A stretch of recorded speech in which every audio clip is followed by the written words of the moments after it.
ഏകദേശം ഒരു വർഷത്തിന് മുൻപ് അതിരപ്പള്ളിയിലേക്കുള്ളൊരു യാത്രയുടെ ഇടയിലാണ് 2 ഇലകൾ മാത്രമുള്ള ഈ ഒരു ചെടിയുടെ കട്ടിങ് എനിക്കും കിട്ടിയത് കേട്ടോ.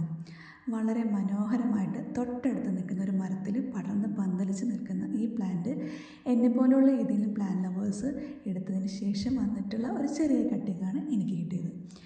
ജീവൻ വെച്ച് കിട്ടുമെന്ന് എനിക്ക് ഒട്ടും ഉറപ്പുണ്ടായിരുന്നില്ല. എന്നാലും ഞാനിവനെ എൻ്റെ കൂടെ കൂട്ടി ഒരു ചെറിയ പോട്ടിൽ കുറച്ച് ചാണകപ്പൊടിയും മണ്ണും മിക്സ് ചെയ്തിട്ട് ഞാനിവനെ പോട്ട് ചെയ്തു. പക്ഷേ എന്നെ അതിശയിപ്പിച്ചുകൊണ്ട് ഇത്ര വലിയ ഇലകളൊക്കെ തന്ന് വളരെ മനോഹരമായിട്ട് ഈ ചെടി വളർന്നു വന്നിട്ടുണ്ട്. അപ്പോൾ എനിക്ക് ഈ ചെടിയുടെ പേരറിയില്ല കേട്ടോ. പക്ഷേ കാണാൻ നല്ല ഭംഗിയുള്ള ഇലകളായതുകൊണ്ട് ഞാനിവനെ എടുത്തുകൊണ്ട് പോകുന്നതാണ്.